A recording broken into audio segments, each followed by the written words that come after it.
Chapter 9. Now, for the first time in his 12 years of life, Jonas felt separate, different. He remembered what the chief elder had said, that his training would be alone and apart, but his training had not yet begun, and already, upon leaving the auditorium, he felt the apartness. Holding the folder she had given him, he made his way through the throng, looking for his family unit and for Asher. People moved aside for him. They watched him. He thought he could hear whispers. Ash, he called, spotting his friend near the rows of bicycles. Right back with me? Sure, Asher smiled, his unusual smile, friendly and familiar, but Jonas felt a moment of hesitation from his friend, an uncertainty. Congratulations, Asher said. You too, Jonas replied. It was really funny when she told about the smacks. You got more applause than almost anybody else.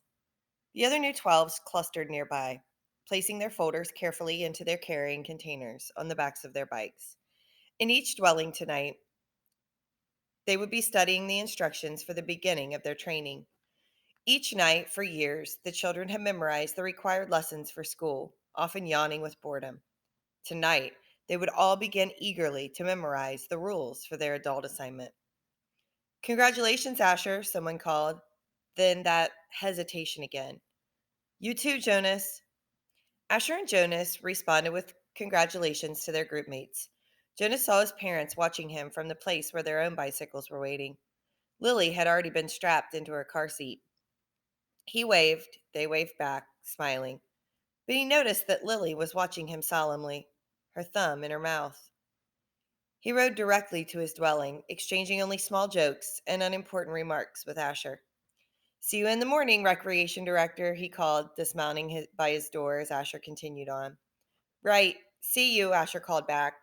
But once again, there was just a moment when things weren't quite the same, weren't quite as they had always been through the long friendship. Perhaps he had imagined it. Things couldn't change with Asher. The evening meal was quieter than usual. Lily chattered about her plans for volunteer work. She would begin, she said, at the nurturing center, since she was already an expert at feeding Gabriel.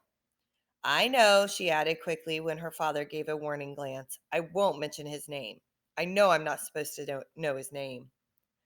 I can't wait for tomorrow to come, she said happily.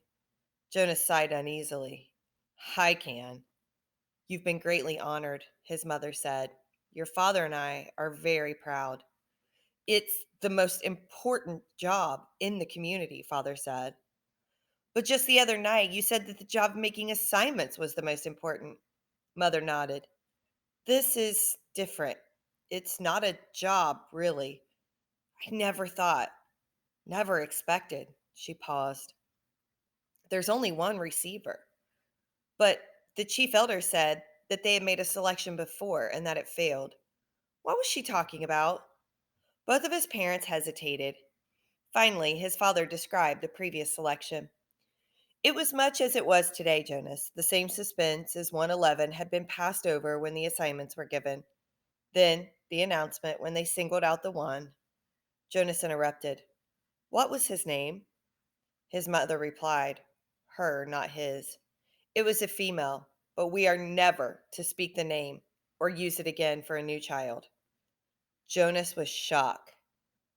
A name designated not to be spoken indicated the highest degree of disgrace. What happened to her? He asked nervously. But his parents looked blank. We don't know, his father said uncomfortably. We never saw her again. A silence fell over the room. They looked at each other. Finally, his mother, rising from the table, said, You've been greatly honored, Jonas. Greatly honored. Alone in his sleeping room, prepared for bed, Jonas had opened his folder at last.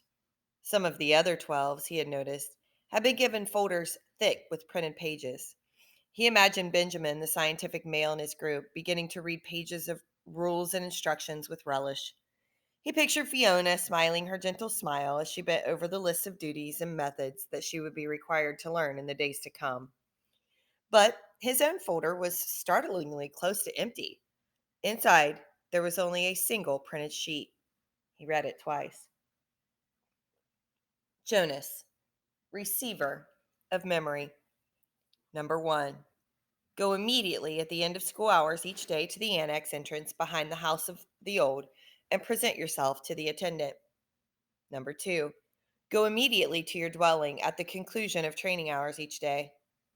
Number three, from this moment, you are exempted from rules governing rudeness. You may ask any question of any citizen and you will receive answers. Number four, do not discuss your training with any other member of the community, including parents and elders. Number five, from this moment, you are prohibited from dream telling. Number six, except for illness or injury unrelated to your training, do not apply for any medication. Number seven, you are not permitted to apply for release. Number eight, you may lie. Jonas was stunned. What would happen to his friendships?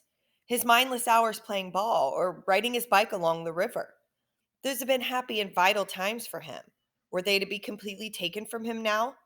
The simple logistic instructions where to go and when were expected. Every 12 had to be told, of course, where and how and when to report for training, but he was a little dismayed that his schedule had left no time, apparently, for recreation. The exemption from rudeness startled him. Reading it again, however, he realized that it didn't compel him to be rude, it simply allowed him the option. He was quite certain he would never take advantage of it. He was so completely, so thoroughly accustomed to courtesy within the community that the thought of asking another citizen an intimate question, of calling someone's attention to an area of awkwardness, was unnerving. The prohibition of dream telling, he thought, would not be a real problem. He dreamed so rarely that the dream telling did not come easily to him anyway, and he was glad to be excused from it. He wondered briefly, though, how to deal with it at morning meal. What if he did dream? Should he simply tell his family unit, as he did so often anyway, that he hadn't? That would be a lie. Still, the final rule said, well, he wasn't quite ready to think about the final rule on the page. The restriction of medication unnerved him. Medication was always available to citizens, even to the children through their parents. When he had crushed his finger in the door, he had quickly, gasping the speaker, notified his mother. She had hastily requisitioned relief of pain medication, which had been promptly delivered to his dwelling. Almost instantly, the excruciating pain in his hand had diminished to the throb, which was now all he could recall of the experience. Rereading rule number 6, he realized that a crushed finger fell into the category of unrelated to training. So, if it ever happened again, and he was quite certain it wouldn't, he had been very careful near heavy doors since the accident, he could still receive medication. The pill he took now each morning was also unrelated to training, so he would continue to receive the pill. But he remembered uneasily what the chief elder had said about the pain that would come with his training. She had called it indescribable.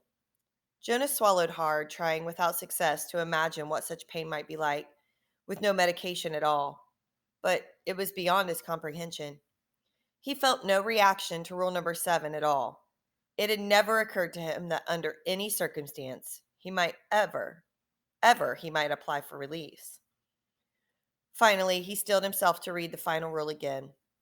He had been trained since early childhood, since his earliest learning of language, never to lie. It was an integral part of the learning of precise speech. Once, when he had been a 4, he had said just prior to the midday meal at school, "I'm starving." Immediately, he had been taken aside for a brief private lesson in language precision. He was not starving, it was pointed out, he was hungry.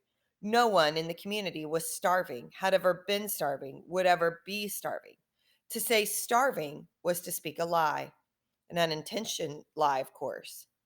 But the reason for precision of language was to ensure that unintentional lies were never uttered.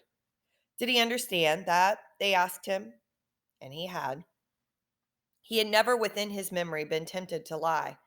Asher did not lie, Lily did not lie, his parents did not lie. No one did, unless. Now Jonas had a thought that he had never had before. This new thought was frightening. What if others, adults, had, upon becoming 12s, received in their instructions the same terrifying sentence? What if they had all been instructed, "You may lie"? His mind reeled. Now empowered to ask questions of utmost rudeness and promised answers, he could conceivably, though it was almost unimaginable, ask someone, some adult, his father perhaps, "Do you lie?" But he would have no way of knowing if the answer he received were true.